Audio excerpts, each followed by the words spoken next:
So, hello student and welcome to all of you.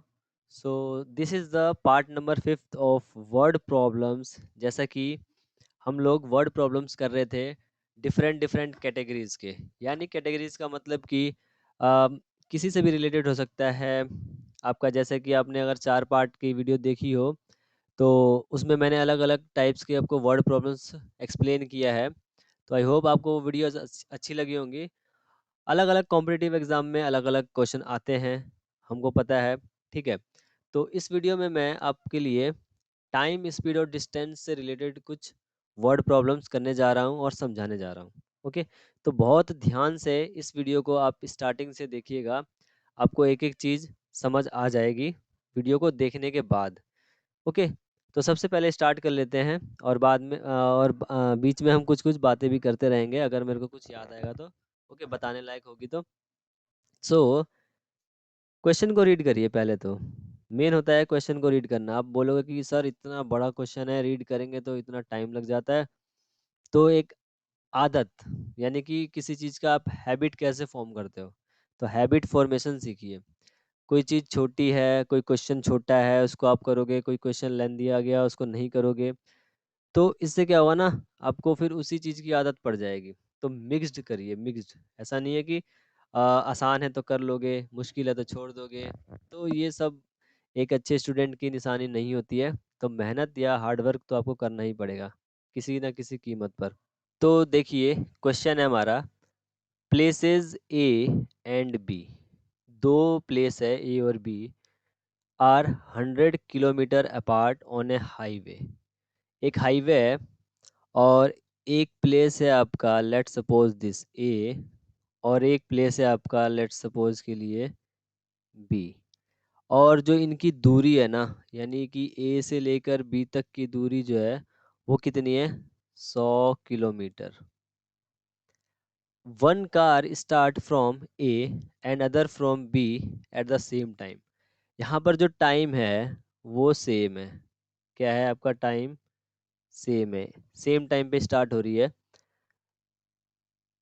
ए और B से, दोनों जगह से। If the car travel in the same direction, यहाँ पर जो कॉन्सेप्ट है टाइम, स्पीड और डिस्टेंस का, वो है आपका रिलेटिव स्पीड। देखिए, स्पीड, टाइम, डिस्टेंस और आप खुद ही अपने आप में एक बहुत बड़ा टॉपिक है। तो स्टार्ट करेंगे हम स्पीड और टाइम और डिस्टेंस को पढ़ेंगे एक इसमें एक एक चीज़ को। अभी के लिए फ़िलहाल थोड़ा सा समझ लीजिए बस रिलेटिव स्पीड। जब भी सेम डायरेक्शन की बात की कि आप इधर ही जा रहे हो और दूसरा भी ऑब्जेक्ट इधर जा रहा है, तो इसमें मान लेते हैं एक की स्पीड x है और दूसरे की स्पीड y है, यानी कि ये क्रॉस कब करेंगे, यानी कि इनका रिलेटिव स्पीड क्या होगा, x ग्रेटर होगा y से, तभी आगे है y और x आगे है और y पीछे है। तो x में से आप माइनस कर दोगे y को। ठीक है, ये रिलेटिव स्पीड हुआ। सेकंड केस में होगा कि एक इधर से स्टार्ट हो रहा है और दूसरा इसका जस्ट अपोजिट इधर आ रहे हैं, इसकी स्पीड x है और इसकी स्पीड y है। तो दोनों की स्पीड को हम कर देंगे add, this is relative speed. ये होगा जब सेम डायरेक्शन में होगा और ये होगा जब अपोजिट के लिए होगा। बस ये दो केस याद रखना है आपको, अभी के लिए फ़िलहाल इतना। तो कह रहा है कि if the car travel in the same, तो सेम डायरेक्शन में है तो स्पीड डिफरेंट स्पीड है। ओके, यानी कि ए की मान लेते हैं, मतलब कि ए से चलिए और बी से भी चलिए, तो बी इस तरफ जाएगी और ए इस तरफ आएगी, तभी तो सेम डायरेक्शन कहलाएगी। अगर ए की एक्स मान लिया और बी की वाई स्पीड मान ली, तो सेम डायरेक्शन की स्पीड क्या होगी, relative speed for same direction, वो होगी आपकी एक्स माइनस वाई। अब स्पीड क्या होता है, स्पीड होता है D by T, distance upon time. और डिस्टेंस दे रखा है 100 किलोमीटर है, तो यहाँ हो जाएगा 100।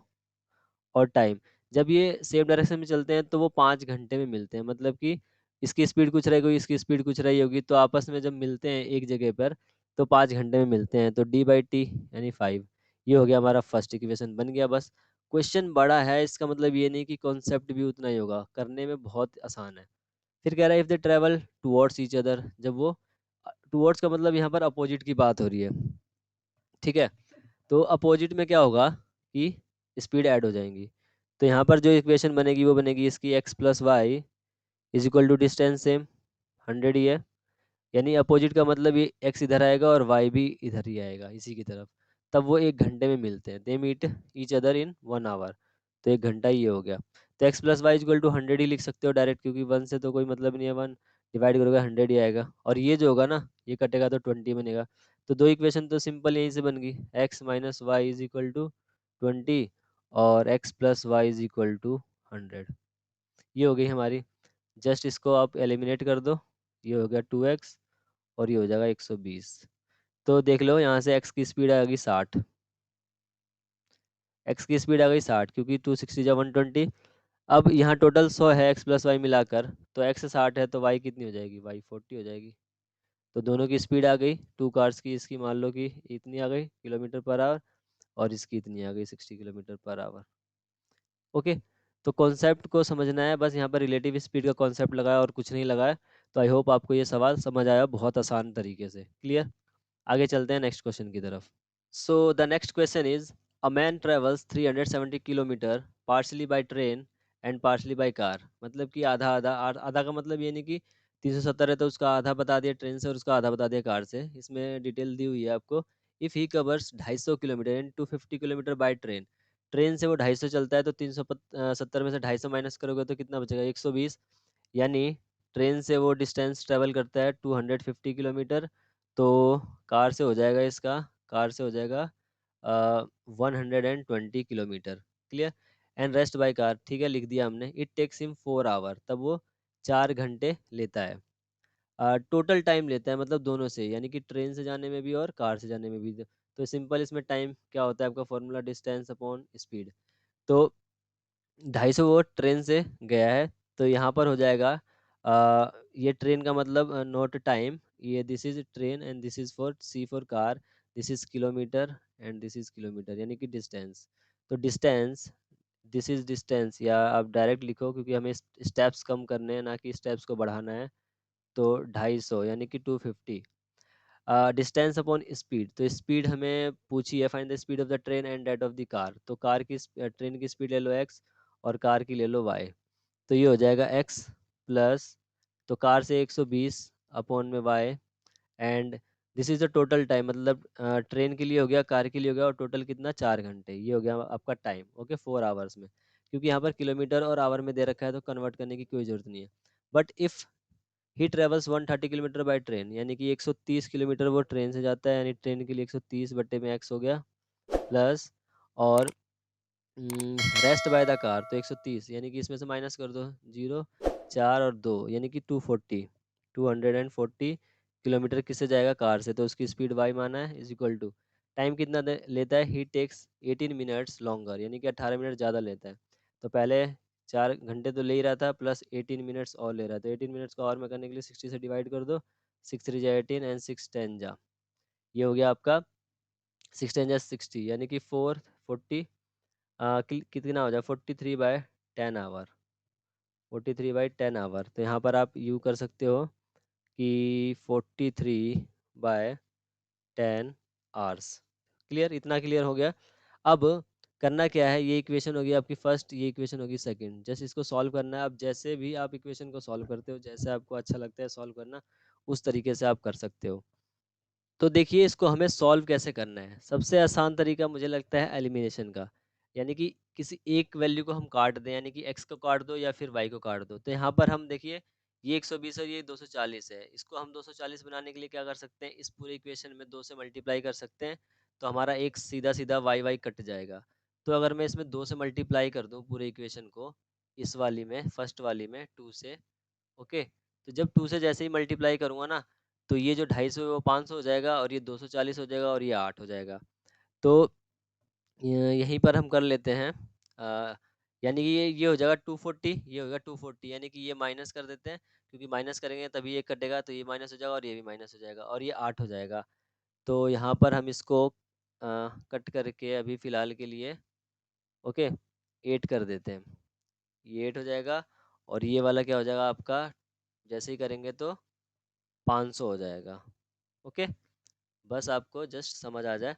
तो देखो ये हो गया 240, यहीं पे अगर मैं मल्टीप्लाई करूँगा तो ये हो जाएगा 240, या पूरा इरेज करके हम लिख देते हैं, देखिए ये हो गया 240।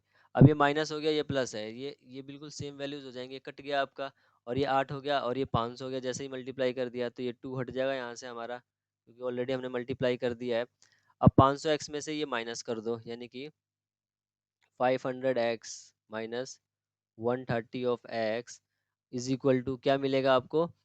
इसमें से यानी 8 में से ये भी माइनस करना पड़ेगा, तो आप चाहो तो यहाँ से एलसीएम ले लो, और 500 में से 130 जाएगा तो बचेगा आपका 0, और 10 में से 3 गया 7, और 4 में से 1 गया 3, यानी 370 इज इक्वल टू 8 माइनस 43/10, यानी 80 में से 43 माइनस कर दो, बटे 10 कर देना, यानी कि 80 में से हो गया 43 माइनस, क्योंकि 10 एट जेड एलसीएम लेंगे तो ये हो गया 10 में से 3 गया 7, और ये 7 में से 3 गया 37, 37/10, यानी कि 37/10 ये हो गया। अब देखिए यहाँ पर 37 से 37 कट जाएगा, यानी कि यहाँ 10 बच जाएगा, और 10 10 जा ये हो जाएगा x इज इक्वल टू 10 10 जा 100, यानी 100 आ जाएगी। अब 100 किसकी वैल्यू आई आपकी? जो भी हमने माना हो 100, ये ट्रेन के लिए 100, ट्रेन की स्पीड आ गई 100 kilometre per hour, train is equal to 100 kilometre per hour. किसी की भी स्पीड पूछ सकते हैं या फिर दोनों की पूछ सकते हैं। तो ट्रेन की स्पीड आ गई 100, अब हमें निकालनी है किसकी? कार की। तो हम करते हैं इसको यहाँ से थोड़ा सा इरेज, ना तो आपने देख लिया होगा, और हमारे पास जगह भी हो जाएगी। तो आप क्या करिए, फर्स्ट में इसमें ही पुट कर दीजिए, आपकी ट्रेन की भी कार की भी आ जाएगी। तो ये हो गया 500 बटे यहाँ पर स्पीड होगी 100, प्लस ये हो गया 240 बट्टे में y is equal to 8। Change नहीं करना, वैसे ही वैसे ही पुट कर दीजिए आप। तो 100, 5, ये 5 टाइम में कट जाएगा, ये 5 उधर जाएगा तो माइनस हो जाएगा, यानी कि 240 upon y is equal to 8 में से 5 गया 3, तो 3 एक कम 3, 3 अठे 40, यानी कि यहाँ 1 होगा, तो y इज इक्वल टू 180, तो ये हो गया आंसर। तो इस तरीके से इसकी ट्रेन की आ गई, कार की आ जाएगी आपकी 80 किलोमीटर पर आवर। तो आपको जैसे भी सॉल्व करना आसान लगता है वैसे आप कर सकते हैं। ओके, मैंने एक्सप्लेन कर दिया है, तो जितने स्टेप्स को आप मेंटली कैलकुलेट कर सकते हैं उतनी ही ज़्यादा आपकी क्या होगी, स्पीड इंक्रीज होगी किसी भी क्वेश्चन को या सॉल्यूशन करने के लिए, आंसर निकालने के लिए। सो एक और क्वेश्चन देख लेते हैं इससे related. Okay, so the next question is, ये भी काफ़ी अच्छा क्वेश्चन है, आप चाहो तो इसको रीड करके खुद से ट्राई कर सकते हो। देखिए, अ ट्रेन कवर्ड सर्टेन डिस्टेंस, यानी डिस्टेंस कुछ नहीं पता है, कुछ डिस्टेंस है, at a uniform speed, speed का भी कुछ नहीं पता है, यानी कि यूनिफॉर्म स्पीड है और सर्टेन डिस्टेंस है। डिस्टेंस यानी कि कुछ भी मान सकते हो आप, एंड डिस्टेंस को मतलब कि कवर किया है ट्रेन ने यूनिफॉर्म स्पीड से। If the train has been 6 kilometre per hour faster, कह रहा है कि ट्रेन को अगर 6 किलोमीटर और तेज कर दिया जाए, बढ़ा दी जाए इसकी स्पीड, तो वो 4 घंटे, it would have taken 4 hour less. Simple सी बात है, तो स्पीड जो होती है वो इन्वर्सली प्रोपोर्शनल टू टाइम होती है, यानी जितनी ज़्यादा आपकी स्पीड रहेगी उतना कम टाइम लगेगा। तो यहीं पे वही वही बात हो रही है कि 6 किलोमीटर तेज कर दिया तो 4 घंटे कम लेती है। देन स्केड्यूल्ड टाइम, जो भी इसका स्केड्यूल्ड टाइम है, जो भी इसको निर्धारित समय दिया गया है। और फिर कह रहा है कि अगर स्लो कर दी गई स्पीड तो वो टाइम ज़्यादा लेगी, 6 घंटे। ठीक है, तो हमें लेंथ ऑफ द जर्नी निकालनी है, तो लेंथ का मतलब यहाँ पर है distance. So what is the distance? Distance formula होता है, डिस्टेंस होता है स्पीड इनटू टाइम। सो मान लेते हैं कि जो ट्रेन की स्पीड है वो x किलोमीटर पर आवर है, एंड टाइम उसने लिया है y आवर्स। तो दोनों को हमने ले लिया, ये y आवर्स में है, और ये डिस्टेंस इसने, सॉरी, ये स्पीड जो है किलोमीटर पर आवर होगी, और डिस्टेंस जो होगी वो किलोमीटर में होगी। क्लियर? तो डिस्टेंस हमारा जो बन गया वो बन जाएगा हमारा x इंटू वाई, क्योंकि डिस्टेंस x इंटू वाई हो गया। ओके, तो पहले केस में क्या है, स्पीड बढ़ा दी, स्पीड यानी कि x ले रखी है, तो स्पीड बढ़ा दी यानी कि x जो थी पहले उसमें 6 किलोमीटर और ऐड कर देंगे, एंड y जो टाइम है वो 4 घंटे कम हो गया, यानी कि y-4 हो गया। तो टोटल डिस्टेंस हमारा क्या होगा, x इंटू वाई ही होगा। d is equal to x into y, this is the total distance. So multiply these xy -4x, जितना तेजी से आप कर सको, प्लस 6y, और माइनस का 24 इज इक्वल टू, बस ये ध्यान रहे कि गलत नहीं करना है, तेजी से तो करोगे एक्स वाई कट जाएगा, यहाँ से एक इक्वेशन मिलेगी आपको, ये मिल जाएगी कुछ इस तरीके से। इसमें क्या करते हैं, माइनस को कॉमन ले लेते हैं, तो हमारा ये बनेगा 4x माइनस का 6y एंड प्लस का 24 इज इक्वल टू 0। और इसमें आपका 4 से या 2 और भी कॉमन ले सकते हो, चाहे तो ऐसे ही छोड़ दो। ओके, ये पहली इक्वेशन मान लो। सेकंड क्या कह रहा है, ट्रेन को 6 किलोमीटर स्पीड कम कर दी, यानी कि जितनी उसकी थी ऑलरेडी, यानी कि एक्स यहाँ पर क्या करते हैं, -6 कर देते हैं, और टाइम 6 घंटे वो ज़्यादा लेता है, यानी कि y+4 हो गया, सॉरी y+4 नहीं, वाई प्लस है, 6 घंटे ज़्यादा लेता है ना, y plus 6 is equal to ये हो गया टोटल एक्स वाई। सेम इसमें भी यही करना है, एक्स वाई प्लस का 6x और माइनस का 6y एंड माइनस का 36 is equal to x y कट गया, ये आपका 6x minus 6y is equal to 36 equation बन जाएगी। ये माइनस हो जाएगा प्लस हो जाएगा, छः छः कॉमन हो गए तो x minus y is equal to 6 6 36। तो ये इक्वेशन नंबर हो गई हमारी सेकंड। और इसमें भी तो आप चाहो क्या कर सकते हो, टू कॉमन लोगे तो ये होगा 2x माइनस का 3y is equal to two two 12 या 24, यानी माइनस का 12 लिख देते हैं, ठीक है। तो ये इधर ले जाके माइनस से हो जाएगा, तो दो इक्वेशन मिल गई आपको। क्या मिली है, तो एक काम करो, बराबर करने के लिए किसी एक को काटने के लिए हम इसमें 2 से मल्टीप्लाई कर देते हैं, यानी कि 2x बराबर हो जाएगा।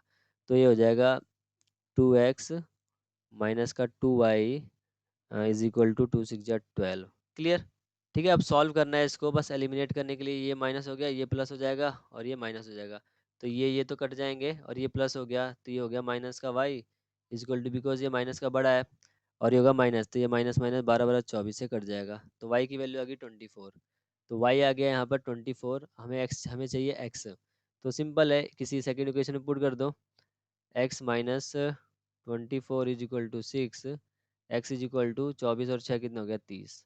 तो टोटल डिस्टेंस जो हो जाएगा 24 × 30 कर दो, यानी कि 24 × 30 करोगे तो ये 24 × 72 हो गया, तो 720 kilometre. The length of the journey is 720 kilometre. तो final answer is 720। Okay.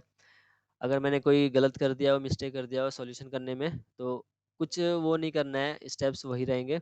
Steps का मतलब जितना आप चाहो तो स्टेप इसमें काट सकते हो, क्योंकि मैं आपको एक्सप्लेन करना चाहता हूँ, और फर्स्ट टाइम अगर आप कोई देख रहा हो सीखने के लिए तो ये बहुत अच्छा है उसके लिए। ठीक है, तो ऐसे ही देखते रहिए और सीखते रहिए। तो मिलते हैं कुछ ऐसे ही नेक्स्ट वर्ड प्रॉब्लम के साथ, जो कि अलग एग्जाम्स में आ सकते हैं या आए हुए होंगे। तब तक के लिए thank you and thanks for watching, bye bye.